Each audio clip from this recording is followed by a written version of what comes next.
Hi hello friends, welcome to యోగ్ స్టాక్. Thanks for supporting my videos. ఎవరైనా నా ఛానల్కి ఫస్ట్ టైం వచ్చినట్టుంటే ప్లీజ్ సబ్స్క్రైబ్ చేసుకోండి. అలాగే ఈ వీడియో కనుక మీకు నచ్చినట్టుంటే ఎవరికైనా షేర్ చేయండి. నాకు లైక్ ఇవ్వటం మాత్రం మర్చిపోకండి. ఇవాళ మనం ఒక ఇంట్రెస్టింగ్ టాపిక్ గురించి మాట్లాడుకుందాం. ట్రంప్ తాత. ట్రంప్ తాత బిజినెస్ మ్యాన్ అంటే బిజినెస్ మ్యాన్. నిజంగా ఒక్క దెబ్బతో అసలు టేక్ ఓవర్ చేసి గట్టిగా 2 మంత్స్ అయిందో లేదో ఎన్ని బిజినెస్‌లు గురించి మనం చక్రం తిప్పుతున్నాడంటే పర్సనల్ కోసం గాదు. ఆయన పొట్టకూటి కోసం గాదు. ఈ మన దగ్గర పొలిటీషియన్స్ ఏంటంటే జనరల్‌గా ఫస్టు డ్యూటీ ఎక్కంగానే ఇమ్మీడియేట్‌గా మనకెంతొస్తాయి అని ఆలోచిస్తారు. మనోడు దేశంకి ఎంతొస్తాయి అని ఆలోచించి అసలు నివ్వెరబోయే బిజినెస్‌లు తీసుకొచ్చాడు. ఫస్ట్ థింగ్ డెన్మార్క్ ఏసేసాడు. గ్రీన్‌లాండ్ కావాల్సిందే అన్నాడు. ఎందుకంటే గ్రీన్‌లాండ్ వల్ల చాలా బిజినెస్ అనేది వస్తది అన్న అంటే ఎక్కడెక్కడి నుంచి ఏం చేస్తే ఏం బిజినెస్ వస్తది అనేది తెలివిగా ఆలోచించి గ్రీన్‌లాండ్ మీద పడ్డాడు. సో, గ్రీన్‌లాండ్ ఇస్తారా? ఇయ్యకపోతే యుద్ధం చేస్తాం అంటున్నాడు. అది మరి గ్రీన్‌లాండ్ ఇస్తారా? ఏం డిస్కషన్ జరుగుతుంది అనేది ఒక సైడు. నెక్స్ట్ వచ్చి రాంగానే ఇటు జెలెన్స్కీని పిలిచాడు. దులిపాడలేశాడు. ఏమన్నాడు?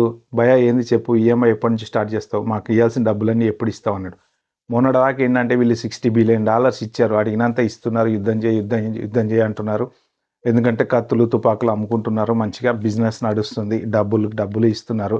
సో, ఇప్పుడు ట్రంప్ వచ్చాడు. డబ్బులు ఆపడేశాడు. అటు డబ్బులు ఆగిపోయినాయి. జెలెన్స్కీకి ఏం చేయాలో అర్థం కావట్లే.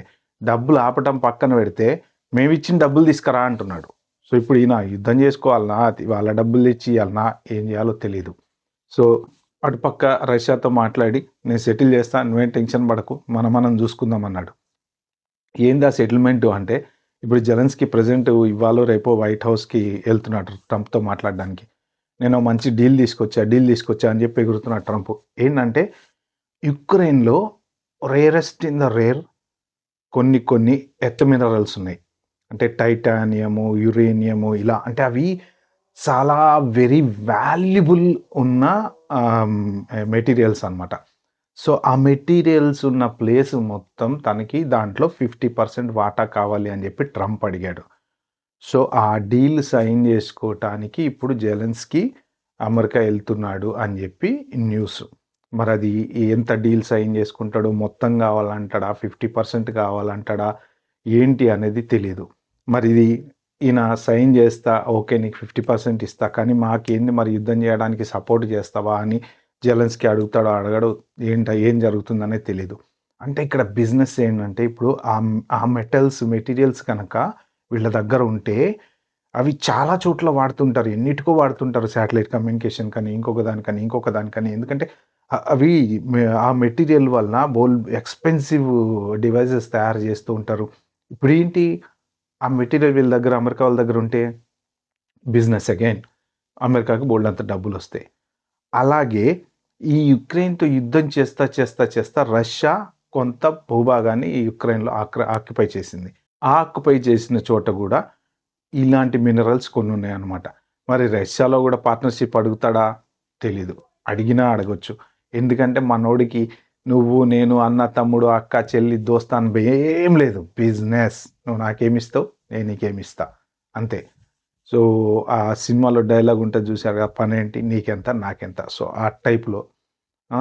నెక్స్ట్ వచ్చేసి మొన్న మోడీ ఎళ్ళినప్పుడు యుద్ధ విమానాల గురించి డిస్కషన్ చేశాడు. అంతకుముందేంటంటే మనము యుద్ధ విమానాలన్నీ ఎక్కువ రష్యా నుంచి కొనుక్కునేవాళ్ళం. యుద్ధానికి సంబంధించిన ఏమేమైతే ఎక్విప్‌మెంట్స్ ఉంటాయో. సో, ఇప్పుడేంటి మనోడు F-35 నువ్వు చచ్చినట్టు మా దగ్గరే కొనాలి అన్నాడు ట్రంపు. ఏం చేస్తాం మోడీ ఓకే అన్నాడు. సో, ఇప్పుడు మనం F-35 కొనుక్కుంటాం. ఈ పక్క మనకి F-35 అమ్ముతున్నాడు. అటుపక్క పాకిస్తాన్ వాళ్ళకి F-16 అమ్ముతున్నారు.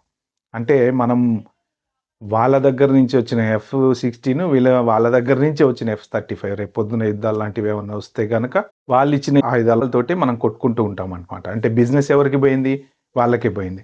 ఒక ఫ్లైట్ కొట్టి పడేసింది. ఇంకో ఫ్లైట్ కొట్టి పడిపోయిందంటే మళ్ళా 2 సేల్స్ వస్తాయి వాళ్ళకి. సో, అంటే ఎట్లా చూసినా గానీ బిజినెస్ మీరు గొట్క చావంటారా? ఆయుధాలు మా దగ్గర కొనుక్కుంటారా? అని అక్కడ బిజినెస్ డెవలప్ చేస్తున్నాడు. సో, ఎక్కడికి పోయినా సరే బిజినెస్ మంచి తెలివిగా. ఇంకొకటేంటి గాజా. గాజానేమంటున్నాడు, మొత్తం మేము క్లీన్ చేసేసి చక్కగా దాన్ని ఒక బీచ్ ఫ్రంట్ చేసి దాన్ని ఒక టూరిస్ట్ ప్లేస్ కింద తయారు చేస్తాం. ఇంక మీరు మొత్తం ఖాళీ చేసేయండి, వెళ్ళిపోండి అంటున్నారు. వాళ్ళు ఇస్తారా? ఇవ్వరా? తెలీదు. అంటే అక్కడ పోయి రియల్ ఎస్టేట్ వ్యాపారం చేస్తా అంటున్నాడు. ఏది చూసినా గాని అక్కడ సెటిల్మెంట్ చేశాడు. ఇజ్రాయెల్ వాళ్ళకి వీళ్ళకి సెటిల్మెంట్ చేశాడు. వీళ్ళంతా గూడా మన హమాస్ వాళ్ళు హోస్టేజెస్ అందరిని వదిలేస్తున్నారు. ఎక్కడికక్కడ సెటిల్మెంట్‌లనమాట. సెటిల్మెంట్‌లు కూడా బిజినెస్. ఆ బిజినెస్ గూడా డబ్బులు అమెరికాకొచ్చేలాగా. ఇప్పుడేముందండి గాజాని మొత్తం అయిపోయింది. అక్కడంతా ఏమి లేదు. అన్నీ బుల్డోజర్ పెట్టి మొత్తం నీట్‌గా క్లీన్ చేస్తే ట్రంప్ అన్నట్టు బీచ్ ఫ్రంట్ కట్టేసి మంచిగా టూరిస్ట్ ప్లేస్ చేసేసి వచ్చే జనాలకి ఒక అట్రాక్షన్ క్రియేట్ చేయొచ్చు. కాబట్టి ఏముంది? కొన్ని మిలియన్‌ల పెట్టుబడి పెట్టారంటే అదో టూరిస్ట్ ప్లేస్ అయిపోద్ది. అక్కడ డెవలప్ అయిపోద్ది. అంటే ఎటు చూసినా, ఏది చూసినా గ్రీన్ ల్యాండ్స్ దగ్గర నుంచి ఇప్పుడు మన యుద్ధ విమానాల దగ్గర నుంచి ఇటు ఏ పక్క రష్యా, యుక్రెయిన్ చూసినా ఎటు చూసినా బిజినెస్, డబ్బులు, బిజినెస్, డబ్బులు, బిజినెస్, డబ్బులు. ఇవన్నీ చాలక గోల్డ్ కార్డ్ అమ్ముతా అంటున్నారు. ఈ గోల్డ్ కార్డ్ అమ్మితే కూడా ఎంతో మనీ వస్తది. ఇప్పుడు ఒక్క ఇండియా వాళ్ళే కాదు కదా గోల్డ్ కార్డ్ కొనుక్కునేది. కానీ మన దగ్గర ఏంటంటే ఏమనుకుంటున్నారంటే చాలా నేను న్యూస్ ఛానెల్స్ చూసా. డబ్బులిచ్చేస్తే గోల్డ్ కార్డ్ ఇచ్చేస్తారనుకుంటారు. డబ్బులిచ్చేస్తే ఇచ్చే గోల్డ్ కార్డ్ కాదది. అక్కడేంటంటే business next down the line 2 years నువ్వేం చేస్తావు? బిజినెస్ చేయగలవా లేదా? నీ బ్యాక్‌గ్రౌండ్ వెరిఫికేషన్ చేసి నువ్వు మంచోడివా? చెడ్డోడివా? ఏంది నీ సంగతి అని తెలుసుకొని అప్పుడు ఇస్తారు వాళ్ళు. సో, అదొక బిజినెస్ పెట్టాడు. దానివల్ల గూడా బోలెడంత డబ్బనేదొస్తది కంట్రీకి. ఇప్పుడు ఏముంది? ఏ సౌదీ నుంచి రావచ్చు, దుబాయ్ నుంచి రావచ్చు, రష్యా నుంచి రావచ్చు, యుక్రెయిన్ నుంచి రావచ్చు. బాగా డబ్బులు సంపాదించినోళ్ళు బోలెడంత మంది బిజినెస్‌లు చేసి లోన్‌లు తీసుకొని మన దగ్గర నుంచి పారిపోయే బ్యాచ్ ఉంది గూడా. వాళ్ళు గూడా ఏముంది ఎళ్తాము ఒక చిన్న ఫ్యాక్టరీ ఓపెన్ చేసేస్తాం అంటారు. ఖతం ఎళ్ళిపోతారు. ఖల్లాస్ అయిపోయిందక్కడ. సెట్ అయిపోతారు. ఇక్కడ ఏదైనా ఉంటే ఇక్కడ ఖతం. సో, బిజినెస్‌ని ఎలా చేయాలి అని తెలిసినోడు గొప్పోడు. అంటే ప్రెసిడెంట్ రావటము జనరల్‌గా ఈ నీ కంట్రీకింత, నీ కంట్రీకింత, నీ కంట్రీకింత అని పంచేవాళ్ళు కదా ఇప్పటిదాకా.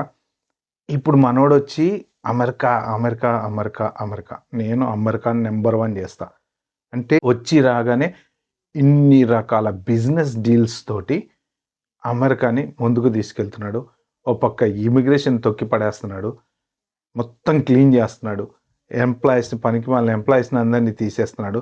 పనికిమాలిన ఎంప్లాయీస్ అంటే పని చేయకుండా ఎక్కువ మంది ఉన్న ఎంప్లాయీస్. ఆబ్వియస్లీ పని ఉంటే ఎవరైనా చేస్తారు గానీ, పని ఉన్నా లేకపోయినా ఇంతమంది ఎంప్లాయీస్ ఉన్నారు అని చెప్పి వాళ్ళందరినీ సైడ్ చేస్తున్నాడు.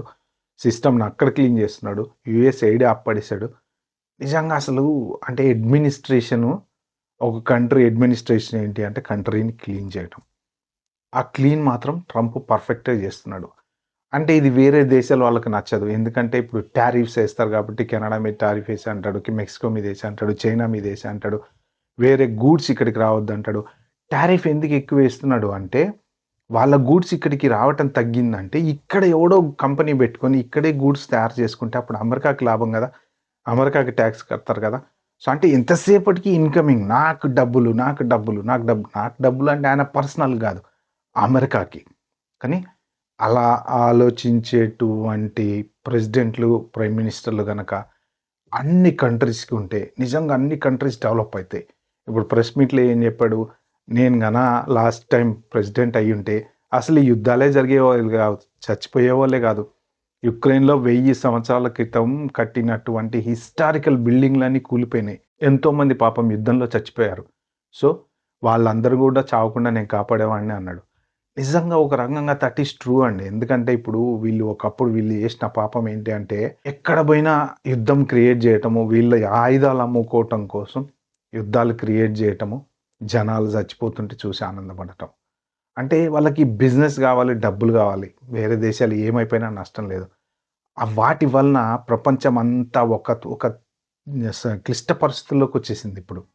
సో, ట్రంప్ అనేదేందంటే ఎవ్వడు కొట్టుకొని చావకండిరా బయ్! మీ బతుకు మీరు బతకండి. ఎవడు బతుకు వాడు బతకండి. బిజినెస్ జేసుకోండి. డబ్బులు సంపాదించుకోండి.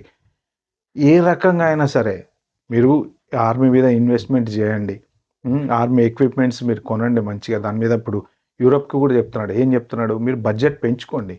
మీ ఆర్మీ బడ్జెట్ పెంచండి. 2% నుంచి 5% చేయండి. మీకెప్పటికైనా యూజే అని జెప్తున్నాడు. సో, కానీ యుద్ధాలు జేయకండి. యుద్ధం జేసి అనవసరంగా పీస్, శాంతి ఒప్పందం చేసుకుందాం మనం. ఏమున్నా సరే మాట్లాడుకుందాం కూర్చొని, సెటిల్మెంట్లు చేసుకుందాం అంటున్నాడు. ఒక రకంగా అదైతే గ్రేట్ అండి. ఎందుకంటే యుద్ధాలు జరగటం వల్ల ఆస్తి నష్టం, జన నష్టం తప్ప ఏమీ లేదు. ఓకే. సో ఇది ట్రంప్ బిజినెస్ ప్రెసిడెంట్ అని చెప్పుకోవచ్చు మనం. ఓకే ఫ్రెండ్స్, ఈ వీడియో కనుక మీకు నచ్చినట్టయితే please share, like, subscribe to my channel. Thank you.